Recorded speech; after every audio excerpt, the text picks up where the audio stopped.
Only one prophecy remains, and when it happens, everything changes overnight. Right now, the world feels like it's on edge. Conflicts are rising, alliances are shifting, and every headline you scroll past seems to echo the same word: escalation. But here's the part almost no one is paying attention to. According to the Bible, none of this is actually the final event. It's building toward it. And when you see what that final trigger is, you'll understand why what's coming next won't look like chaos at first. It will look like the solution.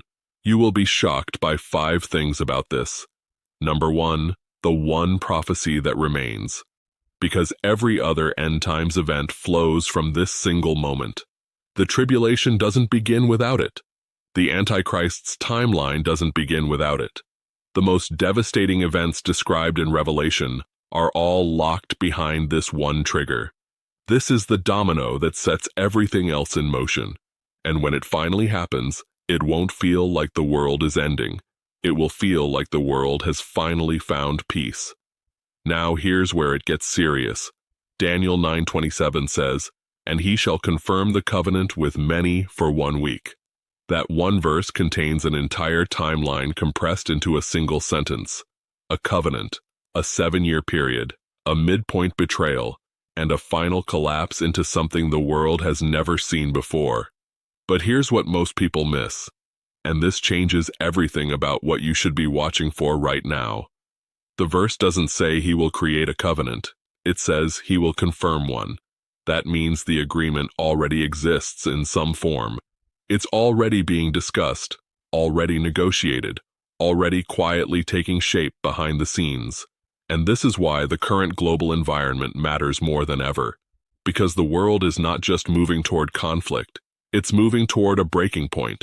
And when systems reach a breaking point, they don't collapse immediately. They reset, they reorganize, they look for solutions. And that's exactly what this prophecy requires. Not endless war, but a moment when the world becomes desperate enough to accept a deal that promises to end it. But here's what most people get completely wrong about the end times. They think it begins with destruction, with fire, chaos, and unmistakable disaster. But the Bible describes the opposite. It begins with peace. Not genuine peace, but engineered peace. A solution crafted in the middle of crisis. A deal that seems too perfect to reject. And that's what makes it so dangerous, because a world that is suffering doesn't question relief. It accepts it.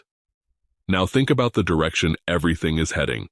Tensions in the Middle East continue to rise. Global powers are increasingly involved. Economic pressure is building. Energy routes, security alliances, territorial disputes, everything is tightening at the same time. And every escalation brings the world closer to a single question. How does this end? Because no war lasts forever. Eventually, someone steps in with a solution. Someone brings the deal. Someone offers peace. And this is where the prophecy becomes incredibly specific. The covenant involves many nations. Not just one agreement between 2 sides, but a multi-party framework. It centers around Israel, around Jerusalem, around a region that has been at the center of conflict for generations. And it likely includes security guarantees, economic rebuilding, and most importantly, religious access. Because the prophecy later describes sacrifices being stopped.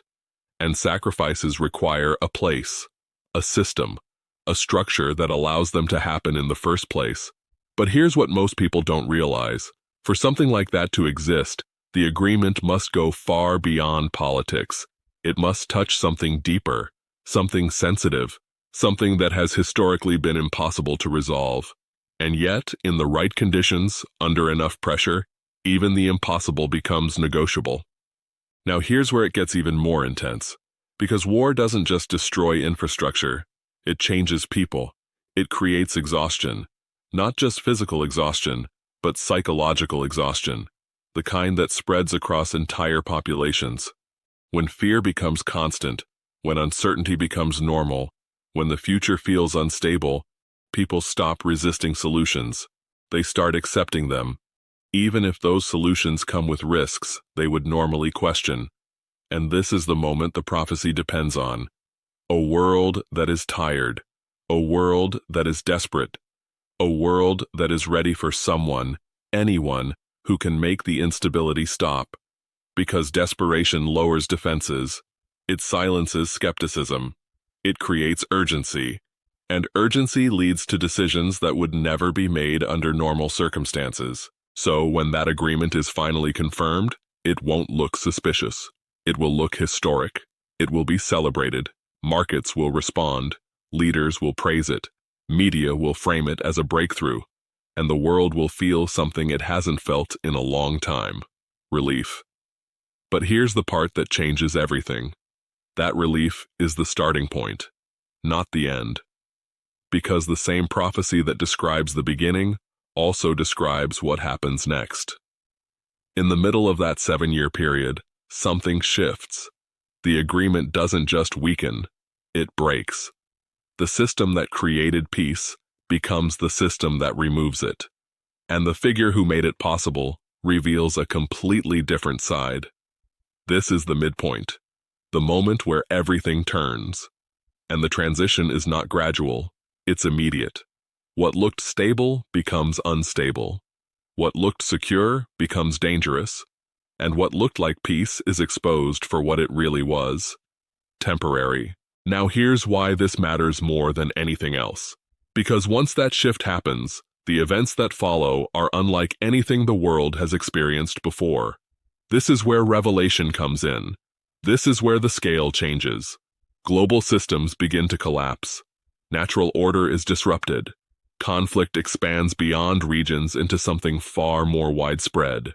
And the structure that once held everything together starts to fracture under pressure. But the real danger is this: by the time people realize what's happening, the system is already in place. The agreements are already signed. The infrastructure is already built. The control mechanisms are already established. And reversing it becomes nearly impossible. And this is where everything leads. Not just conflict, but convergence. A gathering point. A final stage where global powers are drawn into a single direction. A location. A moment. A confrontation that has been described for thousands of years. Not as a possibility, but as a certainty. And here's what makes it even more unsettling. Most people won't recognize the beginning when it happens, because it won't look like the end. It will look like the solution. It will look like progress. It will look like peace finally being achieved after years of instability. And that's why this prophecy changes everything overnight. Because the shift from chaos to peace is the trigger. And the moment that shift happens, the countdown begins. So the real question is not whether the world is getting closer to crisis. That's already happening. The real question is whether the conditions for that agreement are forming right now. Because if they are, then the moment that covenant is confirmed won't feel like the beginning of something terrible. It will feel like the end of everything going wrong. And that's exactly why almost everyone will miss it.